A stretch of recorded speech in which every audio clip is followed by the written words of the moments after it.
Би дэлхийн нууцлаг газруудаас олныг судалж ирсэн. Энэ бол тэднэрээс хамгийн онцгой.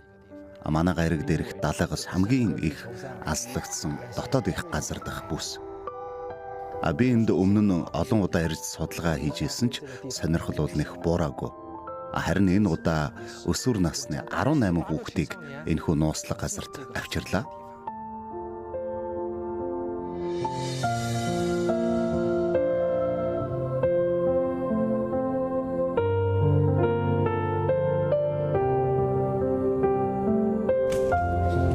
Сайн байцгаана уу хүүхдүүдээ. Шинэний экспедицийн бааз тавтай морил. Нээлттэй ёслыг одоо аль биесээр эхэлж байна. Экспедицийнхэн ажилдаа орж 18 хүүхдийг 3 багт хуваав. Тэд тоглоомоор дамжин танилцж нөхөрлөв. Бид энэ хүүхдүүдийг маш нарийн шалгуураар авсан. Тэд эх орныхоо өнцөг булан бүрээс ирсэн. Бүгдээрээ энтомолог, биологийн нэлээд сайн суур мэдлэгтэй. Тэрнээрч барахгүй өмнө нь манай эрдэм шинжилгээний томоохон экспедицүүдэд оролцож байсан. Би тэдэнтэй хамт хийх судалгааны аяллаа тэс чадан хүлээж байна. Доктор Чон экспедицийн судалгааны багаан удирдан цөлд хийх шинжлэх ухааны судалгаагаа Фукан цөлийн экологийн станцад хамрагдах цөлөөс эхлүүлв. Хүүхдүүд элсэн цөлөөс янз бүрийн амьтдыг маш их сонирхож хайж байв. Экспедицийн судалгааны томилтын өмнө амжуулах маш чухал нэг ажил нь болохоор очих газартайгаа сайн танилцах хэрэгтэй. Биологийн олон янз байдлыг судалж шин зүйл олж илрүүлэхэд хамгийн чухал чадвар бол эдгээр газруудыг багцаалах, тэнд юу байгааг мэдрэх явдал. Тиймээс эхний өдөр би тэднийг элсэн цөл рүү шууд авч яваагүй, цөлжиж буй тачир цөл рүү эхлээд явсан. Бидний тачир бүс гэж нэрлэж байгаа энэ газар нь болохоор хот суурин болоод энэ жинхэнэ элсэн цөлийн хоорондох шилжилтийн цэг байсан. Тэнд тачир бүсэнд ахлан хөл тавьснаар элсэн цөлийн хөрс болоод тэнд ямархуу ургамал амьтан байдгийг харж цөл хийх судалгааны бэлтгэлийг илүү сайн хангах боломжтой. Түүхий царцаа иднэ. За шууд лайв хийн хараарай. Амар юм аа. Би лав чадахгүй. Энэ гоё хамттай шүү. Чам багшаа таны идэж харуулаач. Би болсныг идэж байсан. Oh my god.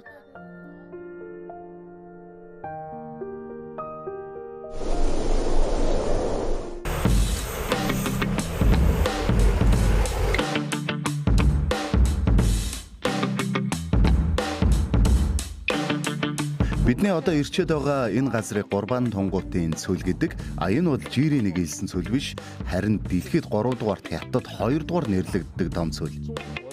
Хятадын хамгийн том хагас тогтцтой сорин цөл байгаамаа.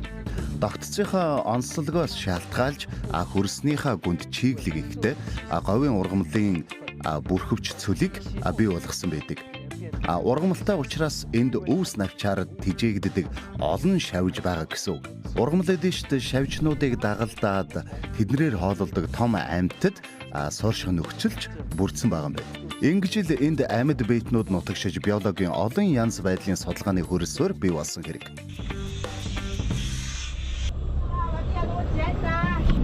Бяцхан судлаачид гайхамшигт нууцлаг 3 төнгөт цөлд ирлээ. Манай өнөөдрийн экспедицийн гол үүрэг юу вэ?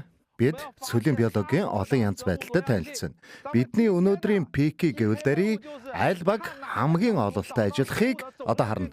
1 2 3 явцгаа. Ингээд тусгай тэдний шинжлэх ухааны судалгаа албан ёсоор эхлэв. Бид яагаад амьд биетнүүдийн дээжийг цуглуулдаг вэ гэхээр эрдэмтдийн хувьд хамгийн чухал нь бол байгальтайгаа танилцах. Эдгээр сорьсон дэлхий дээрх биологийн олон янз байдлыг тогтоон илрүүлэхэд маш их мэдээлэл хангадаг учраас бидний сүүлийн шинжилгээнд ч маш их хэрэгтэй байдаг. За хараараа гөрүүлэн алуу тойруулаад хаагаад зогсоорой. Эхлээд замын хаш. Энэ харсан уу? Газар дэвсэл жайлгаарай. Зөв. Тат. За хар. Гөрүүлийн сүүлэнд тасарсан. Үзсэн үү? Энд чинь түүний амиа авардаг нэг арга. Өөрийнхөө сүүлээ орхиод буцаж зогтаагаад бусдыг төөрөгдүүлдэг байхгүй юу? Бид жил бүр их дэлхийгээ судлахаар морддог мөртлөө ийм тачир бүсэнд сорьц цуглуулах нь үнэхээр хүнд ажлын нэг байдаг. Маш их туршлага, технологи шаарддаг. Бяцхан судлаачдад шавжийг илүү шинжлэх ухаанчаар цуглуулах боломж олгохын тулд доктор Чен ойрын хэдэн өдөр амьд дээж цуглуулах 5 нууц аргыг хүүхдүүдэд танилцуулна гэдгээ хэллээ. 5 төрлийн дээж цуглуулах нууц арга. Өнөөдөр түүний хүн бүрт өгсөн хамгийн эхний зөвлөгөө бол ажиглалтын арга юм. Хүүхдүүдийг бүтээлчээр ажиглаж сургахын тулд тэрбээр хүн тус бүр юлдис хэмээх 5 ногоон цох цуглуулах даалгавар өгчээ. Бяцхан судлаачид бүх анхаарлаа төвлөрүүлж ногоон юлдис хайж эхлэв. Ногооны ялс нь яг үндэн бол хортон шавжийн төрөл. Гэхдээ маш ховор. Зах хязгааргүй элсэн цөл заг бодрогны өнгөтэй адилхан болохоор ялгаж танихад маш хэцүү. Удаа харахаар нүд ирэлзээд байдаг. Ажиглалтын арга бол зөвхөн нүдэрээ харна гэсэн үг биш. Бид цуглуулах зүйлсээс гадна тэднийг ямар ургамал дээр тоглох дуртай вэ гэх мэт биологийн онцлогуудыг бас илүү анхаарах хэрэгтэй. Түүнчлэн эдгээр ургамал тухайлбал энэ нь ургамлын айл хэсэг, хизээ гарч ирсэн, ямар уйлралд нахиалдаг, өнгө нь яаж хувирдаг эдгээрийг мэдэх хэрэгтэй. Тиймээс туршлагатай биологчид бол маш хохирхон цаг дотор олныг цуглуулж чаддаг. Сайн байна. Чи хардаа. Хүүхдүүд эхний сорьцоон оллоо. За энийг хардаа. За бүгдээрээ хараарай. Ногоо ялдас олоод авлаа. Амьд ялдас шар өнгөтэй байдаг. Сорьц хийх явцад Даабо охин маш сайн ажиглав. Тэрээр хэдийнэ хэд хэдэн ногоон юлдис олжээ. Мундаг байна. Элсэн цөлөөс сорьц цуглуулах ажил үргэлжилсээр бараг бүтэн өдрийн хайгуулын туршид хүүхдүүдийн зарим нь олныг олсон бол зарим нь ганц ихч олсонгүй. Жаал хүү Шаошигийн урман хугарч гентийн уналтад оров. Гожим мод гинэ. Би бүр 100 модноос хайлаа. Ганц ихч олоогүй. Юун 30 модноос нэгийг олох мантай. 10,000-аас ч нэгийг олохгүй юм байна штэ. Зүгээрээ. Эхлээд тэр модон дээр очиж хай. Шош анх удаа экспедицэд оролцож байгаа болохоор туршлага дутаад бос нь олоод байхад өөрөө олдгоо. Тэгэд их шанал зовж ирсэн. Яг үндэ экспедицийн судалгааны явцад олон хүүхдүүд хүндрэл бэрхшээл тулгараад сонирхол нь бүхэж шантардаг. Шинжлэх ухааны судалгаа нь байгаль ертөнцийг танин мэдэх хүүхдийн сонирхлыг хөгжүүлэхээр зохисгүй тэдний ажиглах чадварыг дээшлүүлж хатуу бэрхийг давж эсэргүүцэх дархлааг бий болгодог. Одоо хамгийн чухал нь түүнд урам зориг өгөх хэрэгтэй.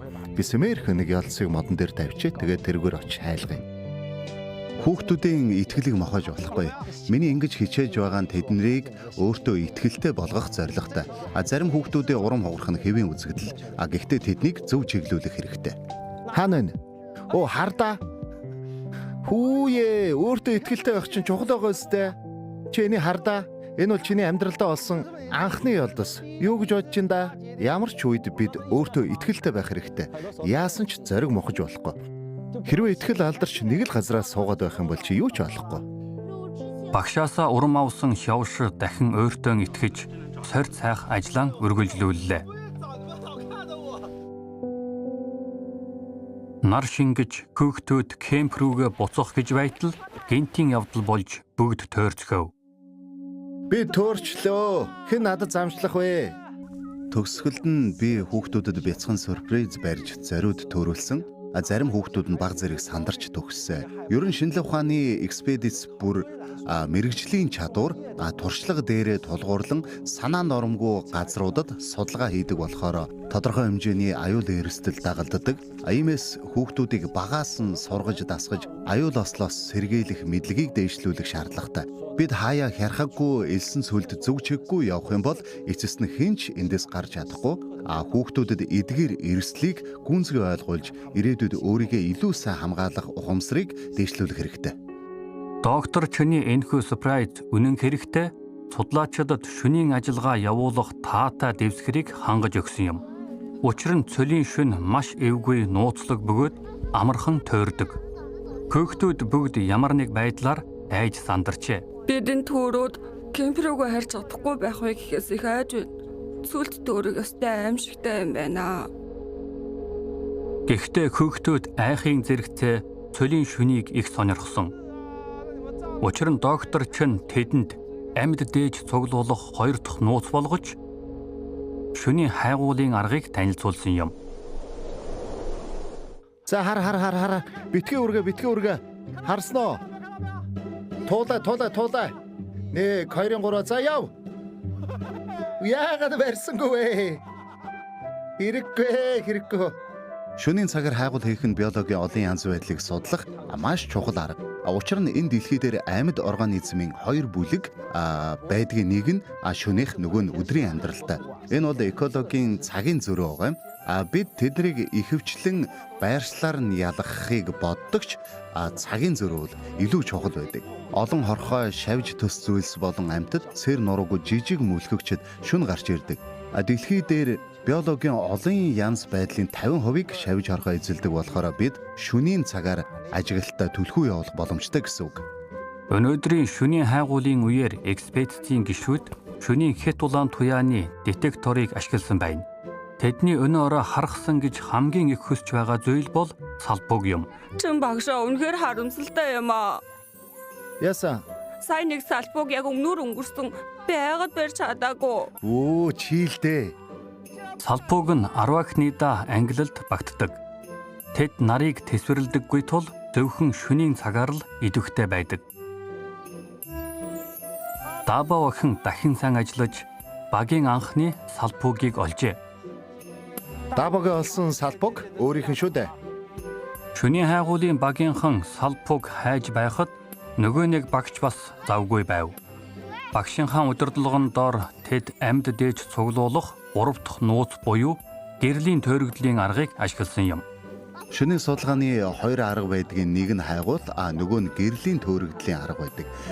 Энэ арга нь бүр чихээ эд шиттэй. Учир нь фототакстай олон шавж сарны гэрлэр зүг чигээ тодорхойлдог. Тиймээс бид шөнийн цагаар дэндүү асаах юм бол шавжнууд сарны гэрэлтэй андуураад дэндүүгийн даавн бүрхүүл дээр буу.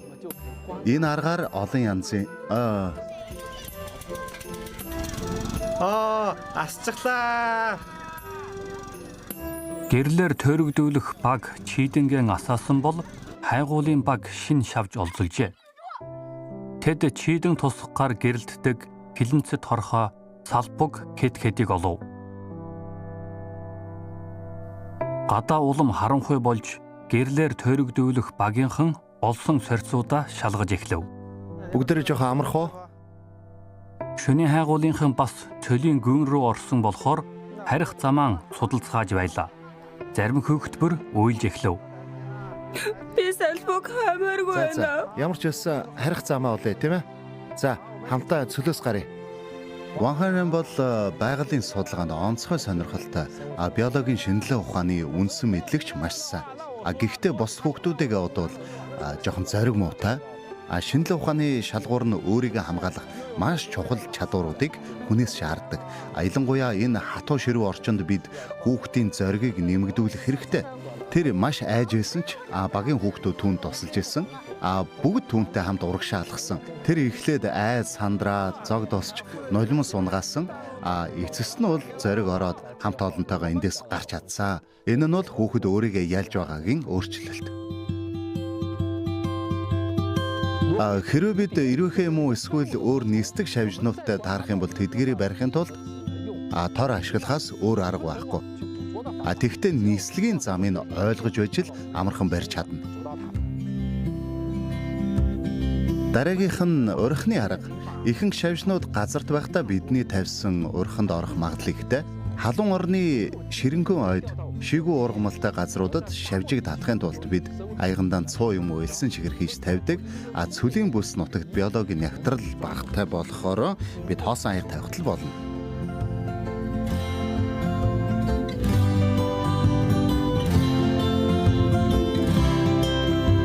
Клептера тенебрианы дийний төрлийн 8 дэж болоод байна. 12 төрлийн дээж цуглуулсан. Бид нийт 9 төрлийн дээж цуглуулав. Хүн төрөлхтөн байгалыг судалсан үйл явц 3 үе шаттай байдаг. Нэгдүгээрх нь танин мэдхүй мөртлөө. Энэ нь бүхэл бүтэн цөлийн орчны талаарх урчилсан ойлголт юм. Үүний тусламжтайгаар бид 2 дугаар шат руу орж жижиг сэдвүүдээр судалгаа хийж организмын зүй тогтлыг ойлгоно.